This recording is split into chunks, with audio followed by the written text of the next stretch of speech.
지자체들 중에 정말 파격적으로 돈을 많이 쓰는 데들도 있긴 하잖아요. 네.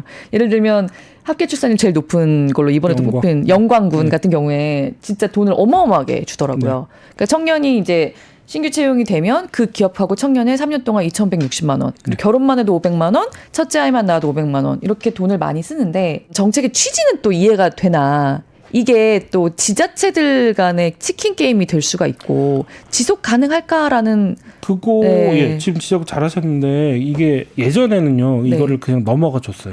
그러니까 워낙 힘든 지역에서 이렇게 하니까 했는데 이게 서로 경쟁이 붙으면서 네. 제가 조사한 바에 따르면은 이제 만약 예를 들어서 2010년도에 아이들이 여기서 100명이 태어났어요. 그럼 2015년도 12월 31일 날 만 5세인 친구들이 얼마나 남아 있는가? 반도 안 남아 있는 데가 많아요. 그러니까 돈을 받고 이사를 가는 거죠. 아니면은 처음부터 그냥 등록만 거기 한 거죠. 두 번째는 그러면서 지역 간에 경쟁이 붙었어요. 근데 옛날에는 그런 작은 어려운 지자체들끼리 붙을 때는 너무 별 문제가 아니라고 생각했는데 영광군이 그렇다는 얘기 아니에요. 영광군이 잘하는 친구들 되게 많아요. 네네. 얼마 전에 광주에서 몇 년 전에 광주에서 출산 지원 광주광역시가 굉장히 올렸어요. 근데 전라남도에서 출산 수가 줄었어요. 네. 앞으로는요 인구 뺏기라는 개념이 생길 거예요. 그러니까 특히 청년을 두고서 지금 청년의 절반의 한 55%가 수도권에 살아요. 30년 정도가 지나면요 지금 청년의 인구가 그러니까 지금의 절반이 됩니다. 네. 이 소리는 뭐냐? 20년, 30년 후에는 전국에 있는 모든 청년들을 긁어 모아서 수도권에 갖다 놔도 지금 청년의 수를 못 채워요. 청년을 채우기 위한 지자체 간의 경쟁이 굉장히 격화될 거예요. 근데 네. 지금 이 전 단계처럼 보여요. 지금 출산 지원금 문제가. 그래서 이거는 좀 효과성의 문제를 떠나서 정부에서 좀 실링을 둬야 되지 않나 저는 생각을 합니다. 굉장히 위험한 상황을 지금 갖고 있어요. 특히 이렇게 광역지자체가 뛰어들고 특히 이제 광역시들이 뛰어드는 거는 굉장히 상황이 위험해져요. 네. 지자체의 근간을 흔들 수도 있기 때문에 여기에는 정말 실링이 지금 와야 된다고 생각합니다. 저는. 지금 지역의 이런 불균형 문제는 지역과 지역 간의 관계성의 문제거든요. 이 관계성이 구조화된 거예요. 청년들을 빨려갈 수밖에 없는 구조로 간 거거든요. 네. 이거를 자꾸 개별 기업들, 개별 지자체들의 경쟁력을 향상시킨다고 접근하기보다는 좀 큰 틀에서 이 지금의 불공정한 구조를 서울 중심의 우리 발전 구조를 어떻게 뒤틀을 수 있는가. 그거에 대해서 지자체는 광역지자체는 어떤 역할을 해야 되냐 생각을 하고요. 인구 밀도가 좀 높은 나라, 우리나라나 네. 일본처럼 네. 그런 데서는 좀 자연스럽게 아이를 좀 덜 낳는다. 네. 인구 밀도를 사회적으로 좀 조정하고 싶어 한다. 네. 그런 얘기도 많이 하잖아요. 네. 그거는 맞는 얘기인가요?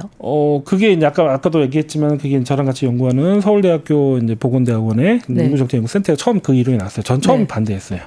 왜냐면은 디테일한 데서는 논란의 여지가 많아요. 예를 들어 서울은 사람이 줄고 있습니다 지금. 네. 서울의 출산율은 좀 올라야 되잖아요. 네. 안 그렇잖아요. 이 밀도가 높은 지역에서는 아이를 안 낳는 이제 그림이 그려져요. 그런 관계도가 그려지는데 네.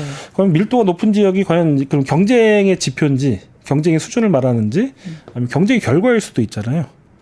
그러니까 결과에서 진 사람들은 밀도가 높은 데 사는 거고 경쟁에서 이긴 사람들은 좀 더 쾌적한 환경에 살 수도 있는 거잖아요. 그런 여러 가지 복잡한 문제에 반대를 했다가 저는 나중에 보니까 그 문제가 그렇게 단순한 얘기가 아니에요. 뭐 여기는 뭐 고밀도는 저출산, 저밀도는 고출산 이렇게 단순히 하는 게 아니라 거기는 우리 욕망에 대한 얘기를 하고 있는 거예요. 우리 사회가 서울 중심으로 발전되고 있는 것이 과연 온당한가? 그렇게 하나의 경쟁으로만 모든 사회가 치닫는 사회가 과연 그런 경쟁 속에서 청년들이 그런 선택을 할 수 있는가에 대한 고민이에요. 그러니까 지금 단순히 밀도는 이걸 안 낳게 한다라는 요인보다도 밀도가 높여지게 된 계기가 무엇인가? 왜 청년들은 그럼에도 불구하고 밀도가 높은 데 계속 가고 있는가에 대한 문제 제기를 해석하는 게 맞다고 생각됩니다.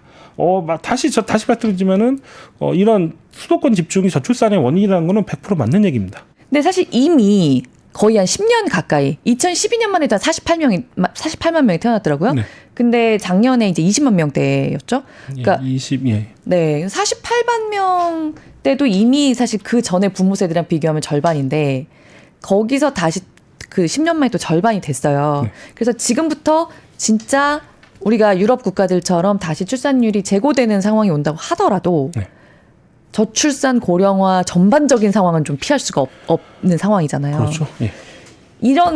이런 상황에 대한 대처도 좀 필요해 보이는데요. 어느 정도는 이걸 좀 약간 받아들인 상태에서 네. 우리가 할 수 있는 일이 뭘까. 네. 이것도 좀 있어야 보이는데 어떤 게 좀 시급할까요? 우리나라 이제 출산이 떨어진 게 2001년, 2002년이라고 했잖아요. 네네. 이제 저출산 갑자기 급작스러운 저출산인데 그 친구들이 지방대 미달 사태를 만들었어요. 그게 2-3년 전에 있었던 그 사태가 그 친구들. 그러니까 우리는 지방대 미달 사태가 있을 거라는 걸 2002년도에 알았어야 돼요. 사실은 알고 있었어요. 네. 그때 이미 정원을 못 따라가는데 당국은 가만히 손 놓고 있었던 거예요. 그리고 지금 아르바이트생 구하기 힘들다 자영업자도 굉장히 난리시잖아요. 네. 그게 왜 그러냐면은 대학교 지금 1, 2학년에 해당하는 연령대가 적어요. 네. 그러니까 아르바이트생을 구하기 힘든 거예요. 물론 다른 요인들도 많아요. 하지만 인구 문제가 뒤에 숨겨 있어요. 이 친구들이 이제 또 한 3, 4년, 5년 지나면 이제 취업 시장에 진입을 합니다. 대기업들도 인력난을 경험할 거예요. 네. 진짜로요, 이제는. 이렇게 단계적으로 있는 거를 미리 좀 봐둘 수가 있었거든요. 봐두면은 우리가 대책을 더 잘할 수가 있었어요. 근데 우리는 계속 현상만 쫓아가고 있었단 말이에요. 그래서 지금 필요한 게 지금 고령화가 어떠한 곳에서 어떠한 식의 문제를 유발시킬 것인가에 대한 좀 상상력이 필요해요. 그리고 거기에 대해서 준비를 해야 됩니다. 대표적으로는 이제 교육부가 제일 심각해요. 왜냐하면 교육은 젊은 사람, 어린 사람 영역을 하고 연령 구성이 확실해요. 정책 대상의 연령 효과가. 네. 그래서 이쪽 하고, 근데 지금 저출산 문제 심각한 게 복지부라 생각하는데 고령화 문제로. 근데 고령화 오히려 좀 복지부는 좀 여유가 있어요. 진짜 문제는 지금 베이비 부모들이 어느 정도 고령화 됐고, 그때 75세를 넘기면서 의료라든가 이런 문제 생길 거거든요. 아직 시간도 있고, 복지부는 또 예산에 맞춰서만 일하면 되는 거예요. 그래서 이거는 부처마다 다르다. 부처마다 시기와 내용이 다르다. 그렇기 때문에 부처별로 따로 준비를 해야 된다고 생각되고요.